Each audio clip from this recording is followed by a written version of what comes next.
Welcome to इशित class. और आप सबको पहले होली की हार्दिक शुभकामनाएं। आज हम रियल नंबर्स में करते हैं rational irrational numbers. First of all देखिए, रैशनल नंबर्स हम किन्हें कहते हैं?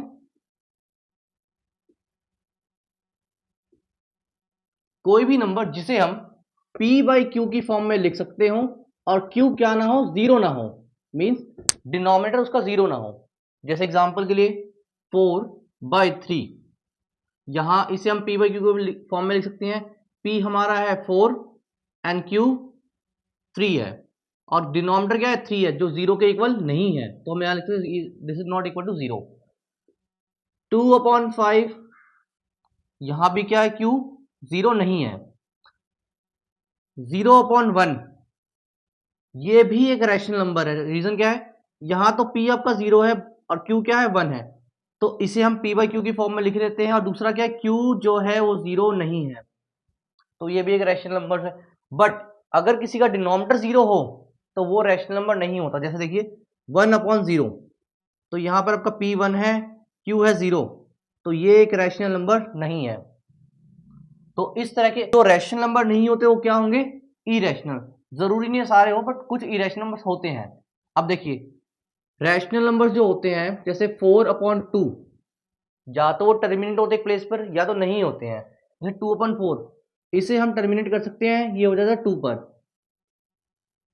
2/4 ये भी टर्मिनेट होता है। अगर इसे हम डिवाइड करते हैं तो हमारा आंसर था 0.5, तो ये टर्मिनेटिंग है, टर्मिनेटिंग एंड नॉन रिपीटिंग है,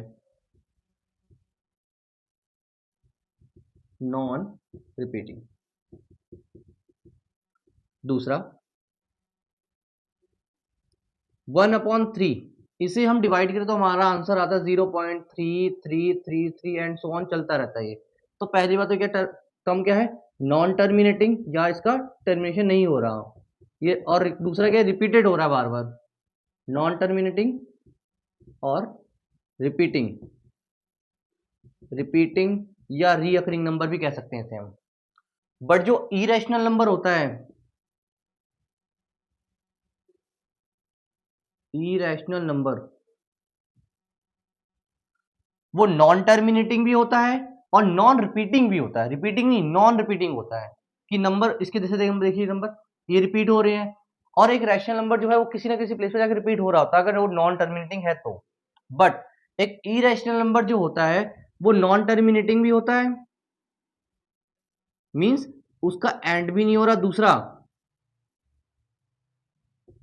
नॉन रिपीटिंग, नॉन टर्मिनेटिंग और नॉन रिपीटिंग दोनों ही होते हैं कि टर्म्स जो है रिपीट भी नहीं हो रहे और बार बार आ रहे हैं। जैसे देखिए पाई की जो वैल्यू होती है हम 3.14 समथिंग पढ़ते हैं, लेकिन ये जो है इसकी अप्रोक्सीमेट वैल्यू है, इसके अलावा भी और भी नंबर्स यहाँ आगे रिपीट हो रहे होते हैं। जैसे रूट टू है, ये एक इरेशनल नंबर है। √3 एक इरेशनल नंबर है। √4 ये इरेशनल नहीं है, क्योंकि √4 किसके इक्वल होता है, 2 के, और 2 को हम 2/1 लिख सकते हैं, जो है कि एक रैशनल नंबर है। ऐसे जिनका रूट प्रॉपर रूट नहीं होता या प्रॉपर। अब एक और क्वेश्चन हम करते हैं, देखिए, prove that √5 is an irrational number. ये बहुत ही इंपॉर्टेंट क्वेश्चन है इस चैप्टर का, और इसके बिना बोर्ड के एग्जाम के पेपर को हम अज्यूम ही नहीं कर सकते। ये क्वेश्चन बोर्ड के एग्जाम्स के पेपर में हर बार जरूर आता है। देखिए इसे कैसे करना है, हमें प्रूफ करना है √5 क्या है, एक इरेशनल नंबर है। फर्स्ट ऑफ ऑल हम अज्यूम कर लेते हैं कि मान लेते हैं क्या है, √5 एक रैशनल नंबर है।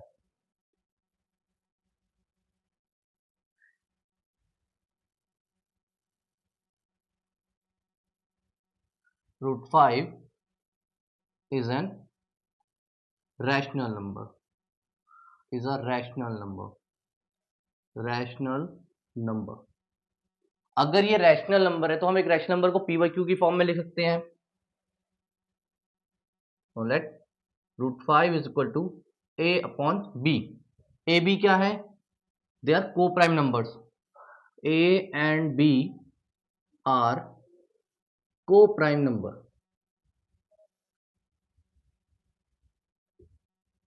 को प्राइम नंबर्स वो होते हैं जिनका कॉमन फैक्टर जो होता है 1 होता है, उन्हें हम कहते हैं को प्राइम नंबर। जैसे एग्जांपल देखिए 3,4, 3 और 4 जो है, 3 3 से डिवाइड होता है, 4 2 से होता है, बट 3 जो है 2 से नहीं होता, लेकिन ये दोनों किससे डिवाइड हो सकते हैं? 1 से। तो दोनों कॉमन फैक्टर क्या है? 1 है, तो इनका कॉमन फैक्टर आ गया 1, कॉमन फैक्टर। 9 एंड 8, आपको लग रहा होगा 9 भी एक कंपोजिट नंबर है, 8 भी कंपोजिट नंबर है, बट पेयर की फॉर्म में अगर हम देखें तो ये दोनों क्या है? को प्राइम नंबर है, क्योंकि इनका कॉमन फैक्टर क्या है? कॉमन फैक्टर क्या है? 1 है। आपने पढ़ रखा होगा कि 9 8 कंपोजिट नंबर है, बट देखिए 1 2 3 5 जो है वो तो प्राइम नंबर हैं, बट पेयर्स में अगर वो सेम टेबल में नहीं आते तो उन दोनों नंबर्स को हम क्या कहते हैं? को प्राइम नंबर कहते हैं, क्योंकि ये 1 के अलावा किसी और से डिवाइड होते नहीं है। नाउ आगे करते देखिए, ठीक, squaring both side, squaring both side, दोनों तरफ हम स्क्वायर कर देते हैं। ये दोनों तरफ हम वर्क करते हैं, इधर √5 का स्क्वायर करेंगे, √5 का वर्ग, और यहाँ पे a/b का स्क्वायर। तो देखिए आगे, √5 का स्क्वायर क्या होता है? 5, एंड a और b का स्क्वायर a²/b²। नाउ इसे आगे सॉल्व करते हैं। √5 √b, यहाँ सॉरी b क्या है? b² यहाँ नीचे की तरफ है, इस तरफ क्या होगा? मल्टीप्लाई, तो ये हो जाएगा 5b² = a²। 5 यहाँ पे मल्टीप्लाई में है, तो इक्वल की दूसरी साइड क्या होगा? 5 डिवाइड में, तो ये क्या करेगा? a² को 5, a² b² a² को क्या करेगा? 5 डिवाइड करेगा, तो हम लिख सकते हैं a² इज डिविजिबल बाई 5। अगर किसी नंबर का स्क्वायर जो है 5 से डिविजिबल है, सॉरी इरेज कर देते, सो a is also divisible by,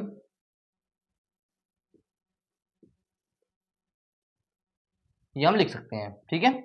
अब देखिए कैसे, अगर मान लीजिए भाई 5 है, 5 को हम 5 से डिवाइड कर दे तो हमारा आंसर 1 आता है। अगर हम 5 का स्क्वायर कर दे तो 5 का स्क्वायर क्या होता है? 25, तो वो भी 5 से डिवाइड हो रहा है।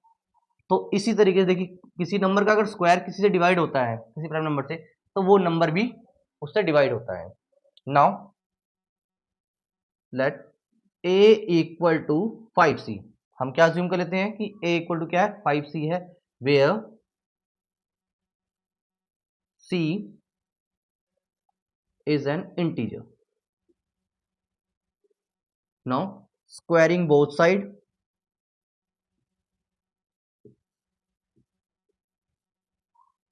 दोनों तरफ क्या करते हैं? हम स्क्वायर कर देते हैं, a² और यहाँ पे 5c का होल स्क्वायर, ठीक है। आगे देखिए, ये आ गया a² और ये 25c²। यहाँ पे देखिए a² की वैल्यू क्या है? 5b², वो हम यहाँ पुट कर देते हैं, 5b² = 25c², ठीक है। एंड इसे आगे सॉल्व करते हैं, तो हमारा b² आ जाएगा 25c²/5, डिवाइड करेंगे तो कितना आंसर आ जाएगा? 5c²। 5 यहाँ पे मल्टीप्लाई में है, ये इक्वल के दूसरी तरफ क्या होगा? डिवाइड होगा, तो यहाँ पे आपका आ जाएगा भी c² = b²/5, और 5 क्या कर रहा है? b² को डिवाइड कर रहा है, तो हम लिख सकते हैं, इससे पहले इरेज कर देते हैं, b² इज डिविजिबल बाय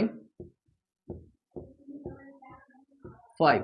अगर b² डिविजिबल है तो b भी डिविजिबल होगा, तो हम लिख सकते हैं b is also divisible by 5, हो गया। अब ये हमारी इक्वेशन 1 एंड इक्वेशन 2, दोनों से हम लिख सकते हैं क्या? फ्रॉम 1 एंड 2, फ्रॉम 1 एंड 2 हम लिख सकते हैं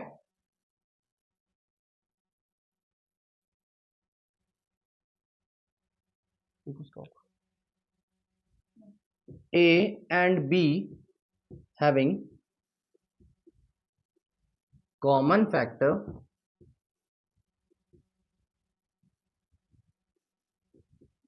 is 5।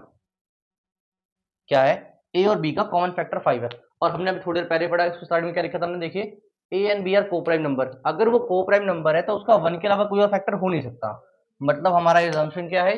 ये रॉन्ग है। हमने क्या अज्यूम करा था? √5 एक रैशनल नंबर है, तो यहाँ लिख सकते हैं this contradiction is arisen because of our incorrect assumption. So we can say that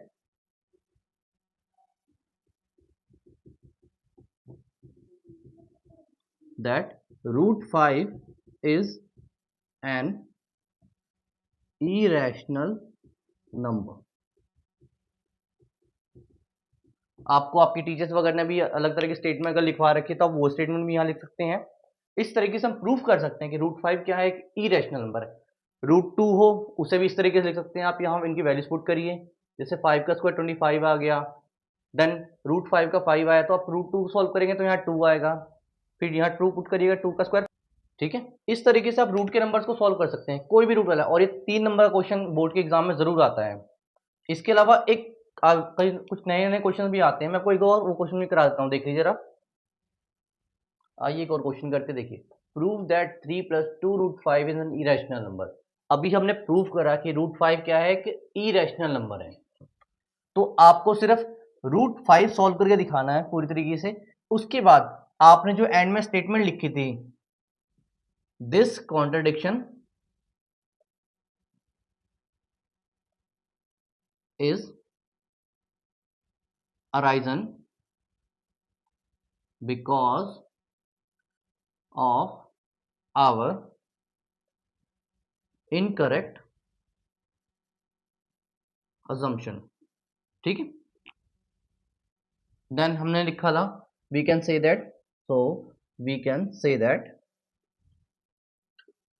that root 5 is an irrational number।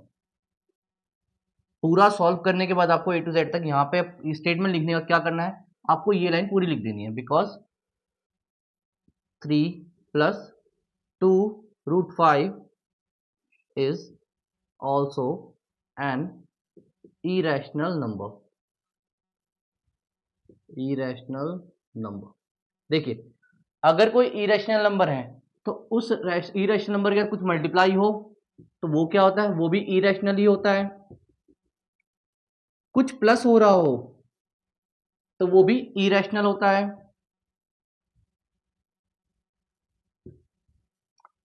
या कोई ऐसा सम है जिसमें मल्टीप्लिकेशन और एडिशन दोनों हो रहा है तो वो भी एक irrational नंबर ही होगा, क्योंकि एक irrational नंबर अगर किसी से मल्टीप्लाई होता है उसमें कुछ प्लस होता है या माइनस होता है तो वो भी irrational ही होता है। तो इस तरह से आप ऐसे इरेशनल नंबर के क्वेश्चंस को सॉल्व कर सकते हो। और अगर आपके लिए वीडियो यूजफुल है तो प्लीज मेरे चैनल इशित क्लास को सब्सक्राइब करिए। Thank you.